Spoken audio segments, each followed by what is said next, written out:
বলে যে হুজুর দোয়া করেন ছেলে যেন আব্দুল কাদের জেলানির মতো হয়। ছেলে আব্দুল কাদের জেলানি এমনি হবে? আপনি আব্দুল কাদের জেলানির জীবনী পড়েন, তার মা কোন ধাঁচের ছিলেন। হযরতে আব্দুল কাদের জেলানি রহমতুল্লাহ আলাইহি যে মায়ের পেটে এসেছিলেন, ওই মা বাসর রাতে, স্বামী বাসর রাতে ঢোকার পরে দৌড় দিয়েছে আবু মুসা জঙ্গি রহমতুল্লাহ আলাইহি। আমি তার জীবনী পড়তে গিয়ে এটা পেয়েছি। স্ত্রী তখন ডাক দিয়ে বলছে, স্বামী আপনি দৌড় দেবেন না, আমার বাবা আপনাকে যেই যেই কয়টা কথা বলেছিল সবই রূপক অর্থে ঠিক আছে। আমার বাবা বলেছিল আমি নাকি অন্ধ, হ্যাঁ আমি অন্ধ।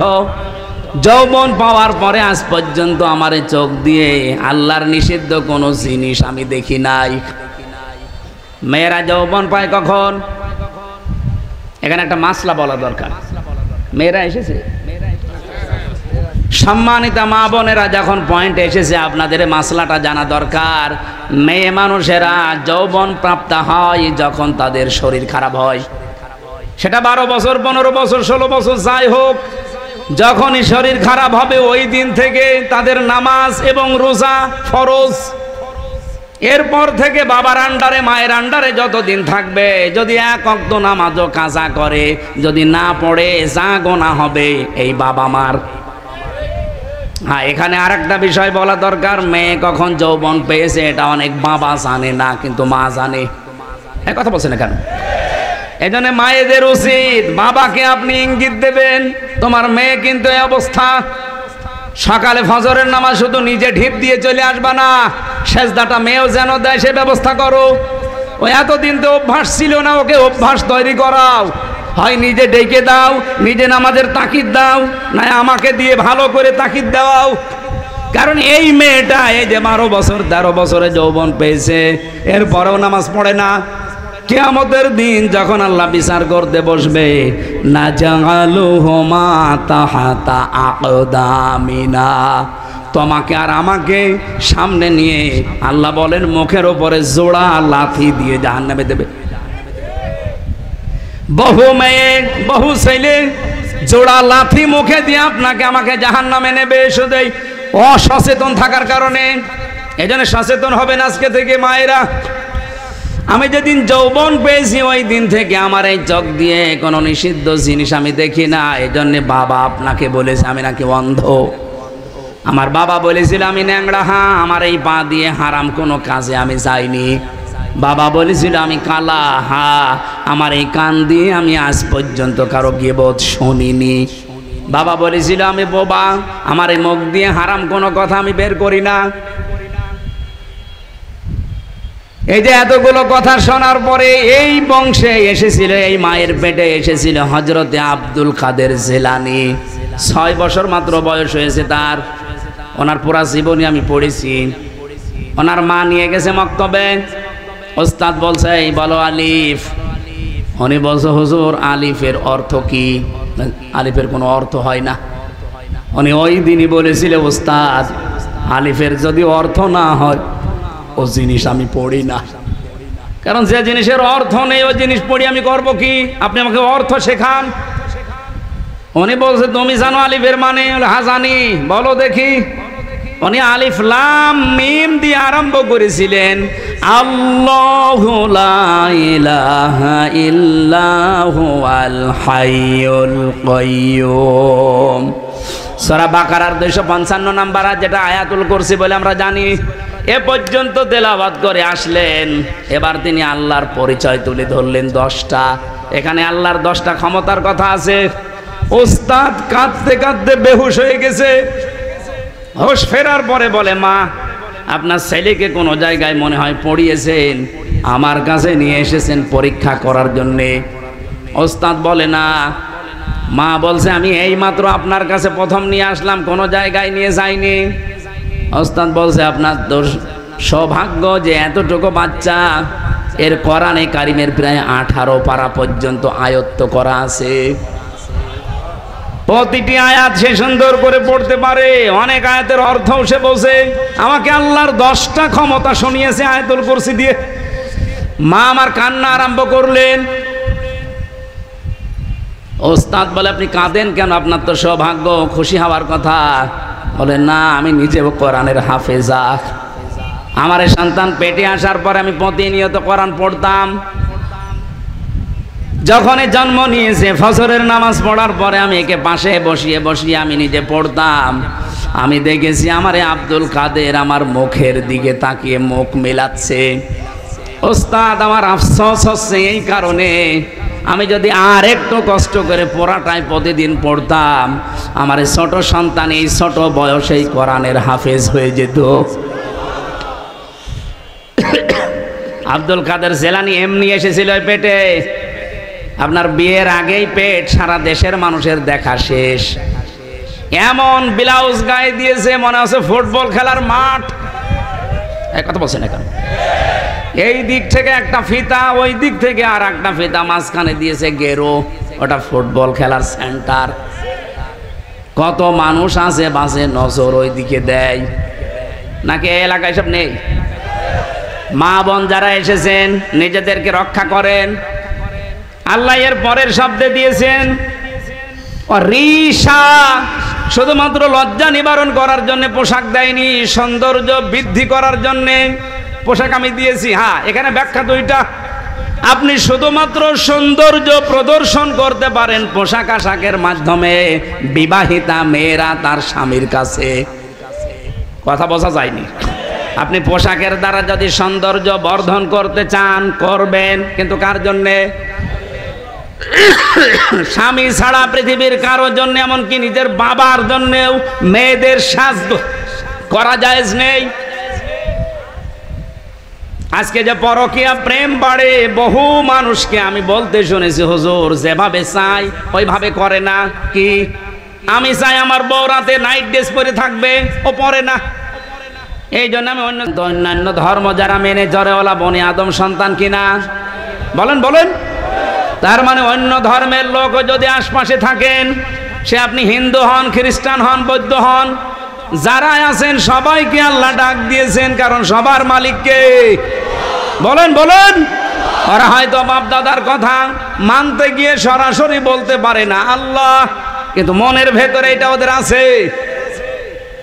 বিপদে পড়ে দেখবেন তখন কিন্তু আল্লাহ ছাড়া আর কোনো ভগবানের নাম মনে আসে না। কথা বলেন। আমার বরিশালে ছিলাম ছোটবেলায়, যেতাম তখন নৌকায় ব্রিজ ছিল না। হঠাৎ দেখে একটা ঝড় উঠেছে, আমরা তো পড়ছি লা ইলাহা ইল্লা আনতা সুবহানাক। পাশে আমার দেখে এক দাদা হিন্দু আর দাদি, ওরা বলছে লা ইলাহা ইল্লাল্লাহ। কি গো, চেহারা দেখে তো মনে হচ্ছে অন্য ধর্মের লোক। কালেমা পড়েন, মুসলমান হয়েছেন? বলছে না। পড়েন কি করে? বলছে যে ঝড় উঠেছে এ কালী দুর্গার কাজ না, আল্লাহ লাগবে। মানে সবার মনের ভেতরে আল্লাহ একজন আছে, কিন্তু বাস্তবের খাতিরে অনেকে বলতে পারে না।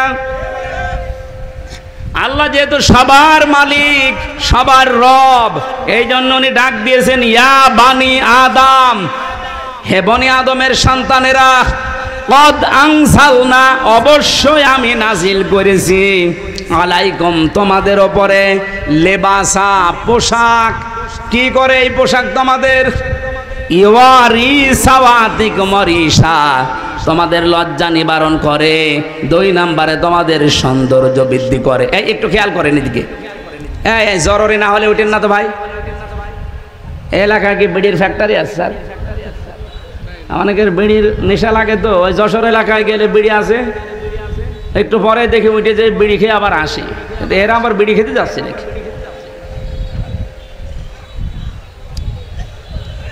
গাইবান্ধা বাসে একটু খেয়াল করেন, এখানে শব্দের ভেতরে আমরা 2টা বিষয় পেলাম। পোশাক আল্লাহ আমাদের কাছে দিয়েছেন, 1 নাম্বার আমাদের লজ্জা যেন নিবারণ হয়। জান্নাতের ভেতর থেকে হযরতে আদম এবং হাওয়া, আমাদের জাতি, আদি পিতা মাতা, এদেরকে বের করে দেবে, এই টার্গেট শয়তানের ছিল না। শয়তানের টার্গেটই ছিল এদেরকে আমি উলঙ্গ অবস্থায় দেখব। এই জন্য শয়তান সবসময় যৌনতা ছড়াতে ভালোবাসে। শয়তান যৌনবাদী, আর আমরা ওটা তোর বলা যাচ্ছে না মৌলবাদী। ওটা তো এখন গালি করে ফেলেছে মানুষ। শয়তান সব সময় যৌনতা ছড়াতে ভালোবাসে। যারা আজ নিজেদের গোপন অঙ্গগুলো ৮-৬০ পোশাক পরে, ছোটখাটো পোশাক পরে, শরীরের আপত্তিকর জায়গাগুলো মানুষকে দেখিয়ে মজা পান, আপনি নিজে বিশ্বাস করতে পারেন আপনি মানবের আর সন্তান নেই, আপনি শয়তানের সন্তান। পৃথিবীতে আল্লাহর যত সৃষ্টি আল্লাহ বানিয়েছেন 18,000 আমরা বলি, তার চাইতেও বেশি আছে। শুধুমাত্র একটা সৃষ্টি দেখবেন তাদের লজ্জায় স্থান মানুষকে দেখায়, কুকুর। কি এত বড় লেজ উল্টো করে রাখে, মানুষকে দেখায় যে যা দেখবি দেখ। আমার তো মনে হয় এই দেশে যারা নিজেদের উলঙ্গ অর্ধ উলঙ্গ পোশাক আশাক পরে বিভিন্ন গোপন অঙ্গগুলো মানুষকে দেখি আরো আনন্দ পায়, এরা আর কুকুর সমান। আমি এত নিচে নামতাম না। আপনার একটু লজ্জা লাগে না এমন খারাপ পোশাক পরে রাস্তায় আসেন? মানুষ আপনাকে দেখে কত রকমের আজে বাজে, কত রকমের নিম্ন কথা বলে আপনি জানেন? আপনি যখন রাস্তা দিয়ে আপনার বউকে উলঙ্গ অর্ধ উলঙ্গ করে মোটরসাইকেলে নিয়ে যান, কত যুবক রাস্তায় দাঁড়িয়ে বলে মাল গেল।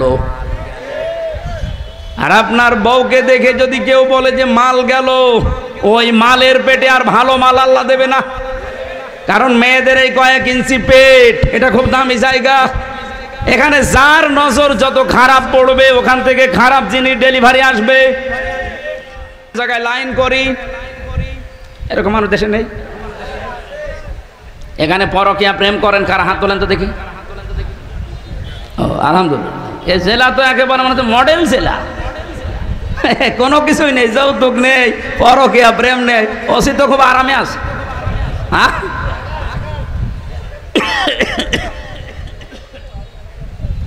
না, মেয়েদের কিছু উদাসীনতার কারণে হাজারো স্বামী খারাপ হয়ে যাচ্ছে। এরা যে কল দিয়ে বলে, একেবারে মিথ্যা হলে তো বলতো না। সম্মানিতা মা বোনেরা, এই রিসার ব্যাখ্যা যেটা আপনি কিন্তু ধরা পড়ে যাবেন। আশা করছি আপনি একটু অ্যাক্টিভ হবেন এই ব্যাপারে। লিবাসুত তাকওয়া যালিকা খায়র, আল্লাহ বলেন সর্বোত্তম পোশাক হচ্ছে তাকওয়ার পোশাক। প্রশ্ন আসতে পারে, তাকওয়ার আবার পোশাক হয়? হ্যাঁ হয়। তাকওয়ার পোশাক কি? এখানে যদি প্রশ্ন করা হয় 100 জনের 98 জন বলতে পারবেন না। লিবাসুত তাকওয়া যালিকা খায়র, আল্লাহ বলেন তাকওয়ার পোশাক সর্বোত্তম। কি এটা জানো? তাকওয়ার পোশাক হচ্ছে আল্লাহর নির্দেশ এবং আদেশ, নিষেধ এবং আদেশগুলো নিজের জীবনে সেট করা, এটা একটা পোশাক। এই পোশাকটা আমাদের দেশে নেই, এমনকি পরিবেশও নেই। একজন মানুষ যেই পোশাক পরবে, সে পোশাক পরে টিকে থাকার মতো জায়গাও এই দেশে নেই। ওসি সাহেব চেষ্টা করছে বাঁচার, উনি বাঁচতে পারছে না। ওনার উপরে এমন আল্লাহর ওলি বসে আছে যে ওনাকে খারাপ হতে বাধ্য করে। আমি কি বেশি বলে ফেললাম? এরকম জায়গা দেশে নেই। এই জন্য আমাদের একেবারে শুরু থেকে শেষ পর্যন্ত এমনভাবে তৈরি করা দরকার, আগামীতে ইসলাম দিয়ে আমরা সাজাবো, দুর্নীতির দও বাংলাদেশে থাকবে না ইনশাআল্লাহ। হযরতে ইব্রাহিমের পক্ষে একটা ব্যাঙ ছিল, শুধু প্রসাব করেছিল। ফেরেশতা জিবরাইল এসে ডাক দিয়েছে, এতটুকু প্রসাবে নমরুদের বিশাল অগ্নিকুণ্ড কিছুই হবে না। ব্যাঙ ওই দিন বলেছে, ফেরেশতা আমি জানি আমার প্রসাবে কিছু হবে না, কারণ এত প্রজ্বলিত আগুন 1 কিলোমিটার উপর দিয়ে যদি পাখি উড়ে যায়, ঝলসে পড়ে যায়, কি দাও দাও করছে আগুন। সেখানে আমি এত দূর থেকে শুধু প্রসাব করছি, আমি জানি কিছু হবে না। কিন্তু আমার মালিক আল্লাহকে দেখাতে চায় যে আমি নবী ইব্রাহিমের পক্ষে আছি, নমরুদের বিপক্ষে আছি। আল্লাহ তার এই কথাটা এত বেশি পছন্দ করেছিলেন, ওই দিন থেকে আইন পাশ হয়ে গেছে, কিয়ামত পর্যন্ত যত ব্যাঙ দুনিয়ায় আসবে, ব্যাঙের পোশাক পাক। শুধু ইব্রাহিম নবীর পক্ষে থাকার কারণে ব্যাঙের পোশাক যদি পাক হয়ে যেতে পারে, আমরা যে আজকে কোরআনের পক্ষে শুধু হাত তুলে জানান দিয়েছি, কিয়ামতের দিন এটা যেন নাজাতের ওসিলা হয়ে যায়। জামাত ইসলামী বাংলাদেশে যাদের নাম দিয়েছে আপনারা শোনেননি? আমিরে জামাতের ঘোষণা যে এই দল থেকে কেউ এমপি মন্ত্রী হলে 5 বছরে তার একটা টাকা বাড়বে না, যা আছে আরো কমে যাবে। এ ঘোষণা বাংলাদেশের কোনো দল দেওয়ার সাহস রাখে না, পারবেও না। দিলে রাখলেই হবে, খালি ঘোষণা দিলে রাখা লাগবে না। জামাত ইসলামী বাংলাদেশে রাখতে পারে, তার প্রমাণে 1 বছর 1 মাস। এদের বিরুদ্ধে একটা চাঁদাবাজির মামলা নেই, ধর্ষণের মামলা নেই। অথচ যারা গলাবাজি করে, যারা এই যে ফাপড় মারে, বাংলায় কি বলে যেন ফাপড় মারে, আপনি দেখেন তো তাদের নামে মামলার পাহাড় জমে গেছে। খালি পেছনের শক্তি থাকার কারণে কিছু হচ্ছে না। এর জবাব জনগণ কিভাবে দেয় তার প্রমাণ ডাকসু আর জাকসু। আমার মনে হয় কারো যদি লজ্জা থাকে, ওর তো অন্তত লজ্জাই মরে যাওয়ার কথা। আশা করছি তাদের হুঁশ ফিরবে। এই জন্য যারা এখনো দদুল্লামার অবস্থায় আছেন, যে জমি বাবার পাই কি না পাই, এ ধান্দা কি ভালো? আপনি তাহলে মনে হয় অন্য কারো সন্তান। বাংলাদেশের বৈধ নাগরিক আমরা, 92% মানুষ আমরা এখানে মুসলমান। এবার আপনি 100% বিশ্বাস নিয়ে বাড়ি যেতে পারেন। যেভাবে জোয়ার উঠেছে, ঝড় উঠলে ঝরা পাতাগুলো আকাশে ওঠে। এবার ঝড় উঠেছে, অবশ্যই এই ঝড়ে কেউ কেউ যারা আমরা পড়ে আছি নিচে, আমাদেরকে আল্লাহ উপরে তোলার জন্য এই ঝড় সৃষ্টি করে দিয়েছে। জাহাঙ্গীরনগর বিশ্ববিদ্যালয়ে মুসলিম শব্দ পর্যন্ত বাদ দেওয়া হয়েছিল। ইসলামী সাবজেক্ট যেই কয়টা ছিল, কেউ পরিচয় দিলে তাকে হত্যা করা কোনো ব্যাপারই না, এরকম জায়গা ওইটা। অথচ সেখানে আজ নারায়ে তাকবীর আল্লাহু আকবার ধ্বনি উঠতেছে। এটা একটা আশ্চর্য না?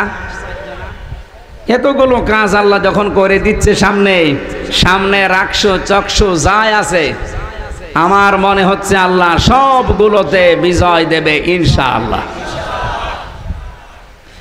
দল মত জাতি বর্ণ ধর্ম নির্বিশেষে, যেহেতু গোবিন্দগঞ্জ নাম শুনলে বোঝা যাচ্ছে এখানে অন্য ধর্মের লোক আছে, এজন্য সবাইকে নিয়ে আমরা আল্লাহর দরবারে শুকরিয়া জানাচ্ছি, যেহেতু তাদেরও মালিক আল্লাহ।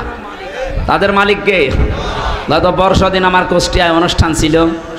পরশুদিন না কালকে? কালকে কি বার? শুক্রবার ছিল। হ্যাঁ, জমান নামাজ পড়ে আমি ওদের যে কেন্দ্রীয় মন্দির, ওই মন্দিরে গিয়েছিলাম। ওখানকার যিনি কেন্দ্রীয় মন্দিরের সভাপতি, সবার সাথে কথা বলার পরে প্রায় 100 ঘর হিন্দু আছে ওই পাড়াতে।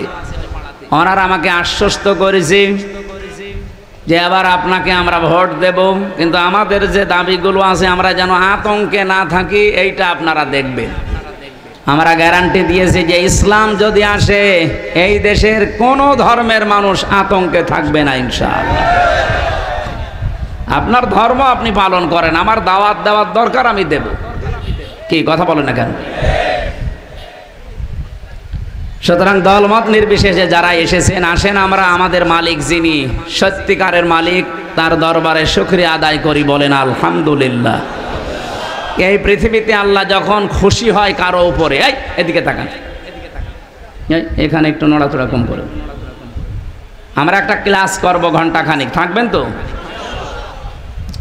এই পৃথিবীতে আল্লাহ যখন কারো উপরে খুশি হয়, তখন তার বাড়িতে আল্লাহ কন্যা সন্তান পাঠায়। তাহলে যাদের মেয়ে আছে, আপনি বিশ্বাস করতে পারেন যে আল্লাহ আপনার উপরে অন্তত খুশি হয়েছে। মেয়ে হলে খুশি হয় আল্লাহ, কিন্তু যার মেয়ে হয়েছে এই লোকটা নারাজ, এরকম মানুষ নেই?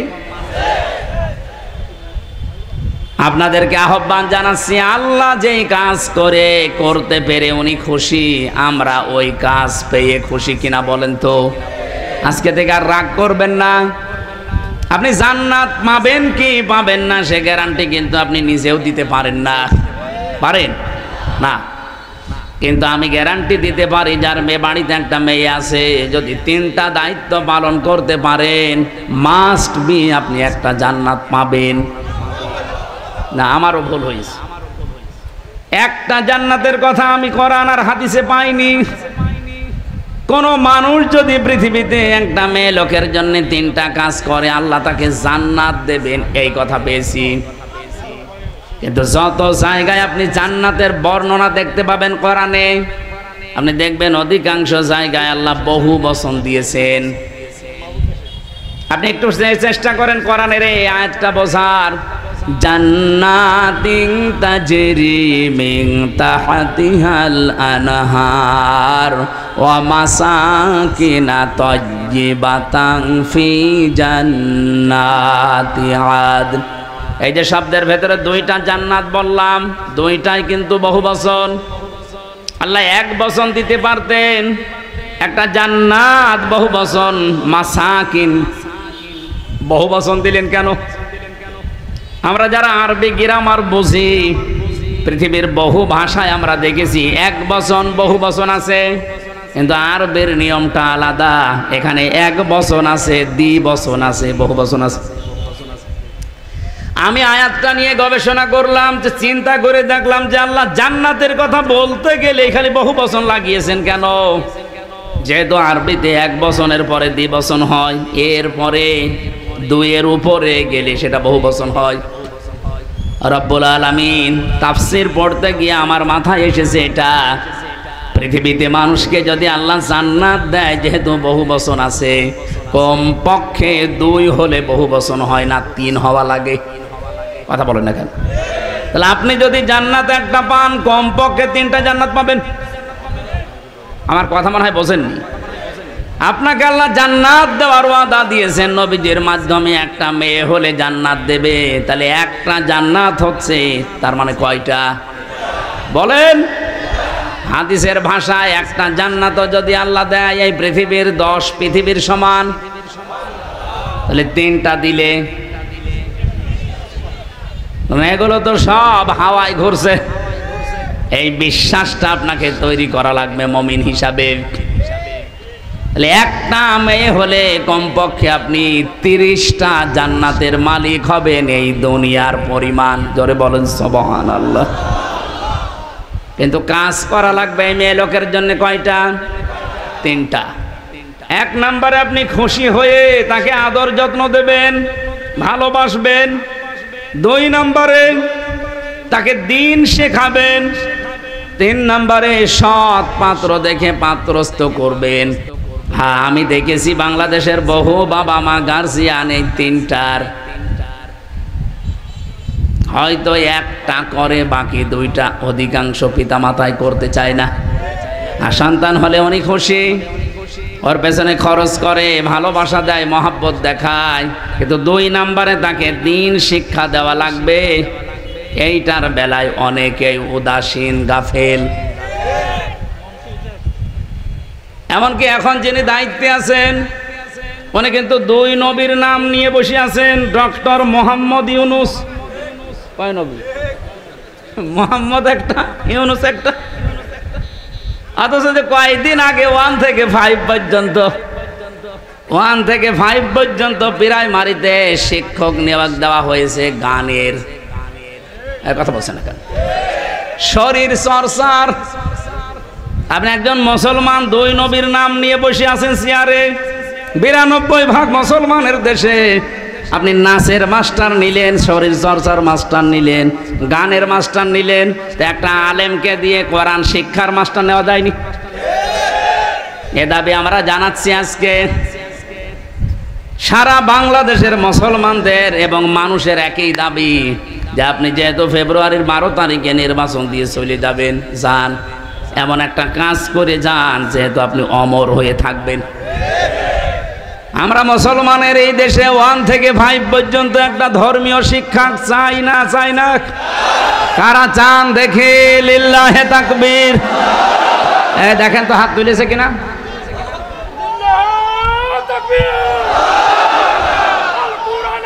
আলহামদুলিল্লাহ ভাই। আমাদের এই দাবি যদি ডক্টর মোহাম্মদ ইউনুস পর্যন্ত, আমি জানি যে যাবে, কারণ কত ফেরেশতা বসে আছে দেখেন। এই যে কিরামান কাতিবিন না, পৌঁছিয়ে দেবে জায়গা পর্যন্ত। ওনার কান পর্যন্ত যাওয়ার পর যদি কিছু নাও করে, আমার আরশ পর্যন্ত চলে গেছে।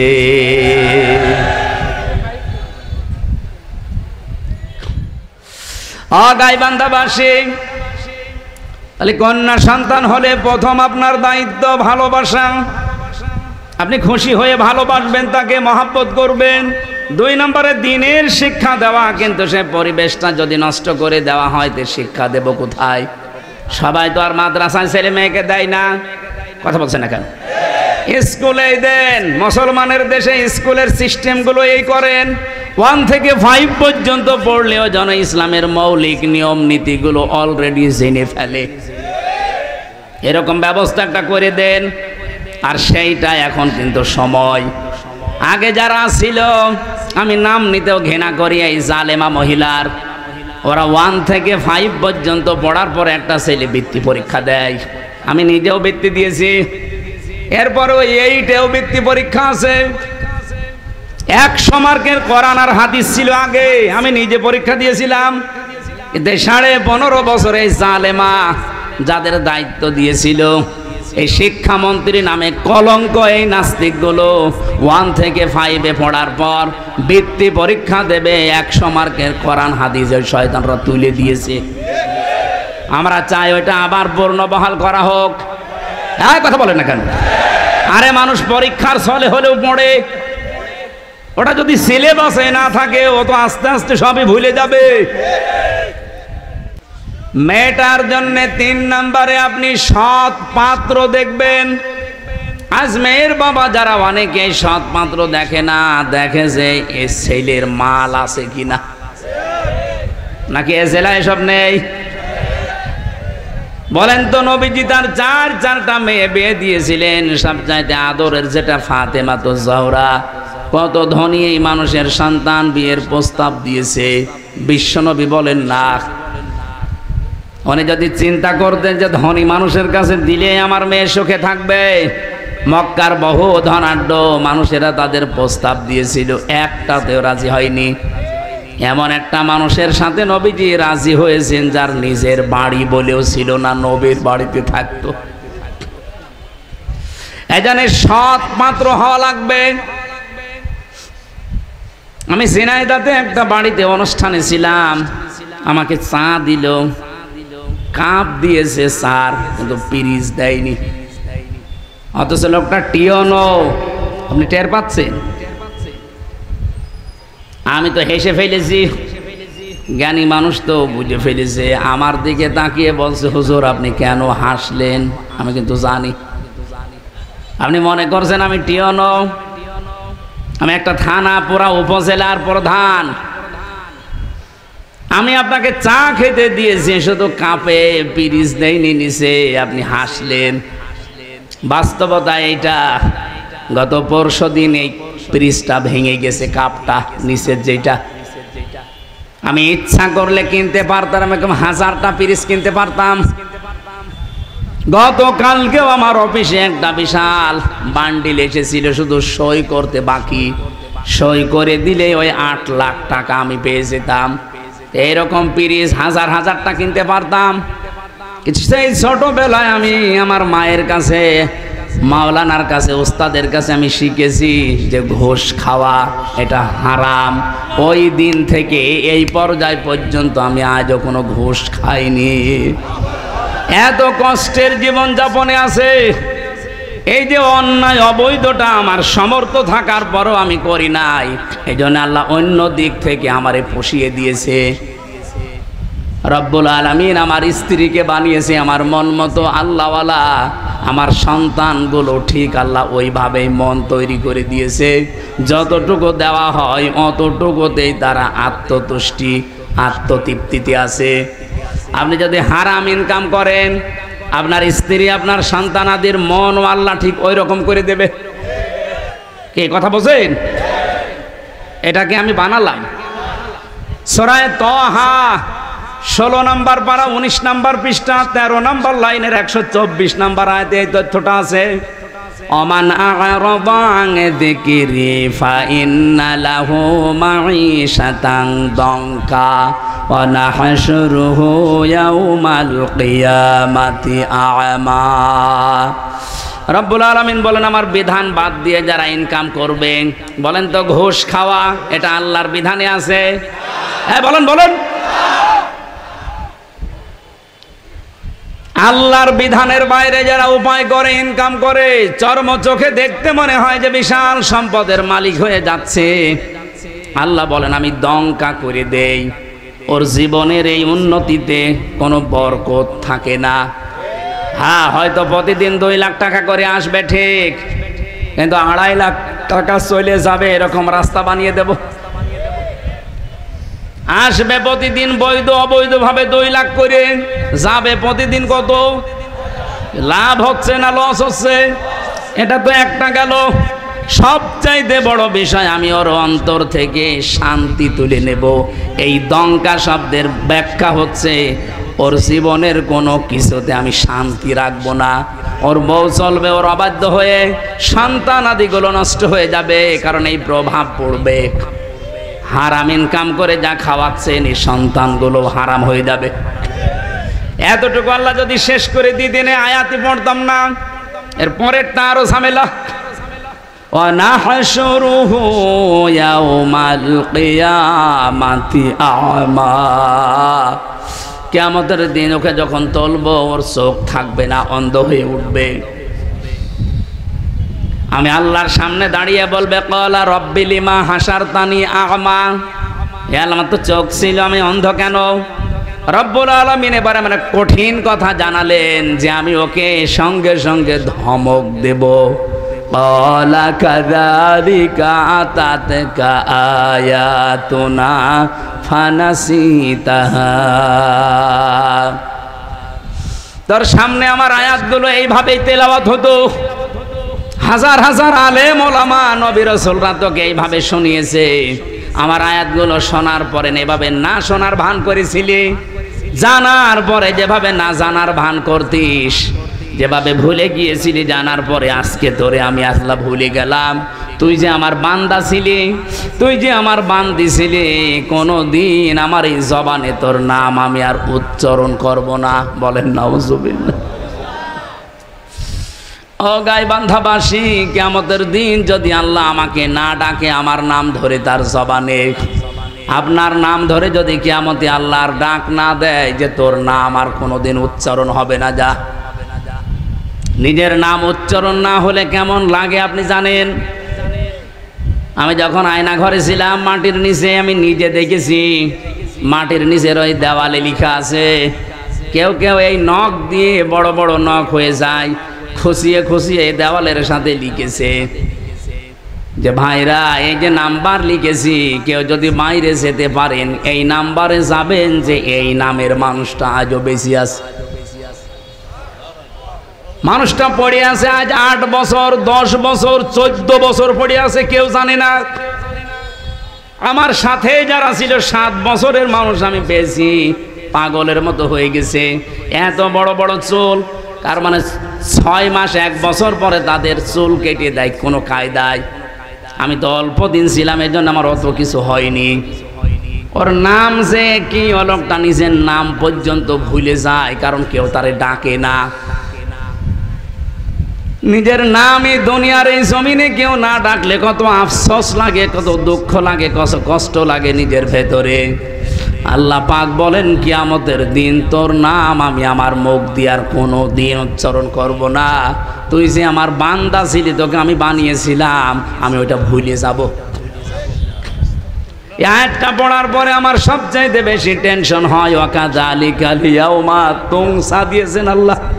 জীবনেও আপনার নাম আর উচ্চারণ হবে না, ওই শেষ। আমার তো মনে হয় এরকম বহু মানুষ দুনিয়াতে আমরা আছি যারা আল্লাহর বিধানকে বাদ দিয়ে এই পৃথিবীতে উপায়, ইনকাম এগুলো করছি দেদারছে। আশা করছি এই মাইকের আওয়াজ শোনার পরে এই মানুষগুলোর জীবন থামবে। রব্বুল আলামিন বলেন, এটা হাদিস মুসলিম শরীফ, এই পৃথিবীতে আমি আল্লাহ যদি কারো উপরে রেগে যাই, তার 1 নম্বরে তাদের উপরে যে মানুষগুলো দুনিয়ায় যৌতুক খায়। এদেশে তো যৌতুক নেই। যৌতুক এটা মানবতার সাথে মহা কৌতুক। আমি এ কোরআন হাতে নিয়ে গ্যারান্টি দিতে পারি, এবার যদি ইসলাম যায়, বারবার তো মেয়ে লোককে আমরা পাঠিয়েছি, 2 মহিলা এটার একটাও করে নাই। ইসলাম যদি এবার যায়, সর্বপ্রথম যৌতুক নামে এই কৌতুককে ঝাঁটা পিটা করে বিদায় করা হবে।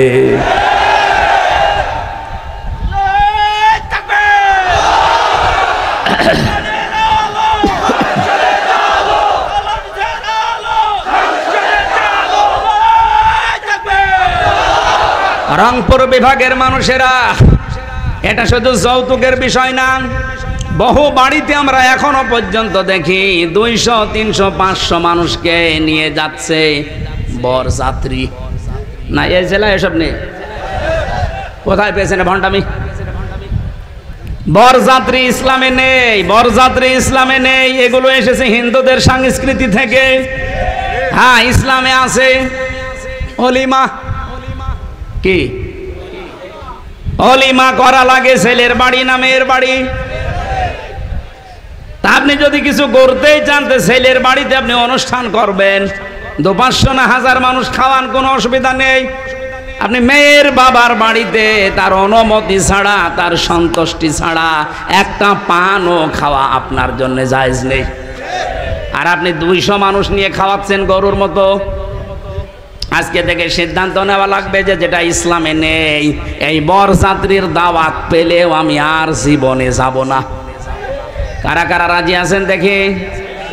অনেকে হাত তুলছে না। ঠিক আছে,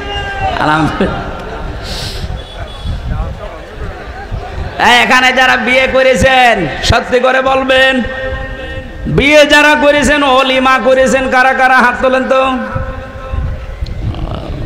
আন্দাজে হাত তুলছেন না? ওসি সাহেব হাত তুলতে পারিনি, তার মানে উনি অলিমা করিনি, বরযাত্রী নিয়ে গেছে। সিস্টেম হয়তো জানতো না, আগামীতে এই সিস্টেম বাংলাদেশে থাকবে না। এদেশে যদি মেয়ে বিয়ে করতে চান, আপনি বিয়ে করে নিয়ে এসে অলিমা করবেন ছেলের বাড়িতে।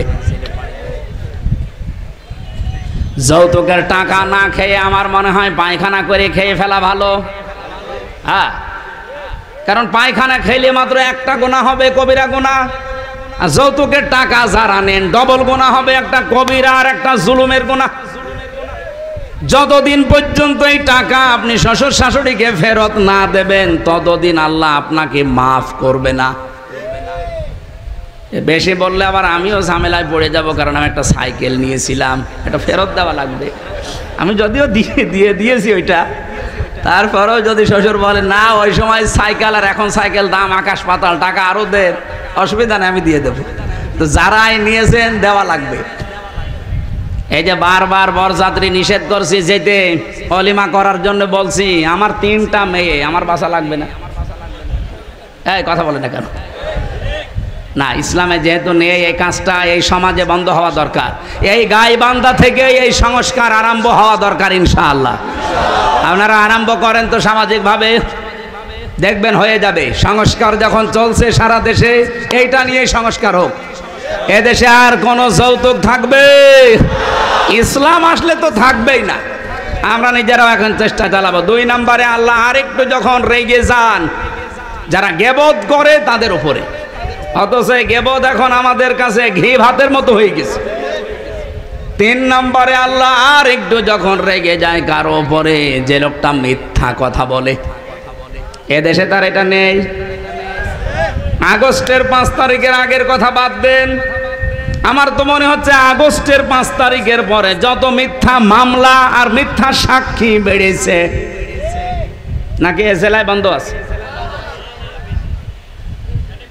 সারা দেশের অবস্থায় এক, মিথ্যা মামলা আর মিথ্যা সাক্ষী, এটা 180 মাইল বেগে অনেকে চালাচ্ছে। আরে ভাই, আপনি অত্যাচারিত, আপনার চাইতে আমি কি মাজলুম কম? আমি তো মামলা দিলে, মিথ্যা সাক্ষী জোগাড় করলে 1000টা করা যায়। আমার বিনা কারণে মিথ্যা একটা মামলা দিয়ে মিথ্যা 4 জন সাক্ষী জোগাড় করে 3 বছর আমারে ফাঁসির কন্ডেম সেলে রেখে দিয়েছিল। আমার বাবার কাছ থেকে ওরা প্রায় 32 লাখ টাকা খেয়েছে। আমার তো এখন তারা যদি মাফ চায়, আমার মনে হয় ওই টাকা ফেরত নেওয়া দরকার। আগস্টের 5 তারিখের পরে খুব বেশি হলেও 9 তারিখের দিকে আমারে কল দিয়েছিল যে ওসি আমার মামলার আয়ু বলছে হুজুর মাফ করে দিয়েন। কে আপনি? বলছে আমি সেই মিজান। ও মাফ তো করে দেব, অসুবিধা নেই, আমার টাকা ফেরত দেন। মাঝে মাঝে বহু টাকা আপনি আমার বাবার কাছ থেকে নিয়েছেন, আমার বাবা সব হিসাব করে রেখেছে, ওই টাকাগুলো ফেরত দেন, আপনারে মাফ করে দেব। কি করলেন এতগুলো টাকা নিয়ে? খেতেও তো পারেন না, যা করেছিলেন এখন পালিয়ে থাকেন। অবৈধ ইনকাম করলে যে কি হয় তার বাস্তব প্রমাণ এই ফ্যাসিস্টরা। কি কথা বলেন না কেন? কিছুদিন আগে আমি সিঙ্গাপুরে ছিলাম, মালয়েশিয়া, দুইটা রাষ্ট্র যেহেতু পাশাপাশি, যে হোটেলে উঠেছিলাম নিচতলায় নেমে দেখি দুইজন বসে বসে চা খাচ্ছে আর মুখ নিচু করে আছে। চেহারা দেখে আমি চিনে ফেলেছি, যে সালাম দিলাম, বলছো হুজুর আমরা আগেই পালিয়েছি। আরে ভাই আপনি তো বলবেন ওয়ালাইকুম আসসালাম, না বলছো হুজুর আমরা আগেই পালিয়েছি। 3 তারিখে ভাব দেখলাম যে ভালো না, এই জন্য রাতে টিকিট কেটে চলে এসেছি। আমি ওই সময় ওনারে বলেছিলাম আপনি পালালেন কেন? আপনার না 620টা বাড়ি। কত? 620টা বাড়ি ওই লোকটার। ওরা সাহেব পাড়া বানিয়েছে মালয়েশিয়ায়, সিঙ্গাপুরে ফ্ল্যাট নিয়েছে, কানাডায় ওরা বানিয়েছে, লন্ডনে বানিয়েছে বেগম পাড়া, বিভিন্ন দেশে তো আছেই, বাংলাদেশেও বহু জায়গায় তাদের বাড়ি। আল জাজিরা রিপোর্ট দিয়েছে ওই লোকটার বাড়ির সংখ্যা 620টা। কিন্তু আল্লাহর কি ইশারায় একটা বাড়িতেও থাকতে পারে না, হোটেলে থাকে। আমি বললাম আপনি বাইরে বের হতে পারেন না, সব সময় এখানে পড়ে থাকেন। হুজুর বাইরে যাব, কোন আশায় যাব? 20 লাখ বাঙালি থাকে এই মালয়েশিয়া, আমারে যদি দেখতে পায় পিটিয়ে ভর্তা বানিয়ে ফেলবে, এই জন্য বাইরে যায় না, খালি এখানে আর নিচতলায় আসি মাঝে মাঝে চা খাওয়ার জন্যে। আপনি দোয়া করেন। আমি বললাম দোয়া আপনার জন্য আসবে? আপনি যা করেছেন আপনার জন্য দোয়া আসবে। এই জন্য জালেমদের পরিণতি কি হয়েছে এটা দেখার পরেও যদি এখনো কারো হুঁশ না হয়, আমার মনে হয় এরা যেন নেপালের দিকে তাকায়। দেখেন না মন্ত্রীদেরকে নদীর ভেতরে চুবাচ্ছে, এখন আরম্ভ হয়েছে মোদির ওখানে। বাংলাদেশ থেকে মনে হচ্ছে সারা বিশ্ব শিখে ফেলেছে। অবৈধভাবে কেউ আর আগামীতে টিকে থাকার চেষ্টা করবেন না, জীবনেও পারবেন না, কারণ সে ভুল এদেশের মানুষের ভেঙে গেছে। এক কথা বলে না কেন? এই দেশ থেকে শিক্ষা নিয়েছে সিরিয়া, এই দেশ থেকে শিক্ষা নিয়েছে নেপাল, এই দেশ থেকে শিক্ষা নিয়েছে দাদারা। দেখেন কি হয় দাদার। আমার তো মনে হয় কোরআন হাদিস পড়ে যতটুকু পেয়েছি, মোদির করুণ পরিণতি হবে এই কারণে শয়তান আল্লাহর ঘর টুকরা টুকরা করেছে। আল্লাহর কত ঘর সে ভেঙেছে বলেন তো? আল্লাহর ঘরের ইট পাথর খোলে নাই, ওর কপালে লাগিয়েছে এটা। দেখেন কি টুকরা টুকরা হয়। আল্লাহ পাক বলেন ইন্নাহুম ইয়াকিদুনা কায়দা ওয়া আকিদু কায়দা ফামাহিলিল কাফিরিনা আমহিলুহুম রুয়াইদা। পৃথিবীর মানুষেরা বিভিন্ন ষড়যন্ত্র চক্রান্ত করে, তখন আমি ঢিল দেই। ঢিল দিতে দিতে এমন পর্যায়ে পৌঁছায়, ও জায়গায় যাবার পরে ওর আর ফিরে আসার কায়দা থাকে না। যেমন ফেরাউনকে, ওকে আল্লাহ সুযোগ দিয়েছিল, ওই সময়ও যদি নদীর পাশে থেকে ফিরে আসতো তাও বেঁচে থাকতো, অন্তত এ করুণ পরিণতি হইতো না। ওর বৃদ্ধি এত বেড়েছিল, ফেরেশতা জিবরাইলকে আমার আল্লাহ একটা ঘোড়া দিয়ে পাঠিয়ে দিয়েছিলেন, মেয়ে ঘোড়া, মাদি ঘোড়া। ফেরাউন যেটা চড়েছিল ওটা টাট্টো ঘোড়া।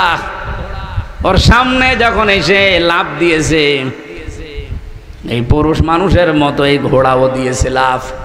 মাঝখানে যাবার পরে যেভাবে করেন পরিণতি আপনারা বিভিন্ন তাফসিরে শুনেছেন। রব্বুল আলামিন বলেন মানুষ অন্যায় করতে করতে যখন দেওয়াল পর্যন্ত চলে যায়, ওকে আর ফিরে আসার সম্ভাবনা থাকে না। এজন্য আমাদের যখন সময় আছে, এই মিথ্যা মামলা, মিথ্যা কেস থেকে, মিথ্যা সাক্ষী থেকে যদি আগামীতে এই বাংলাদেশে বাঁচতে চান, দলমত দেখা যাবে না, সবাই মিলে ইসলামকে সংসদে পাঠাতে হবে।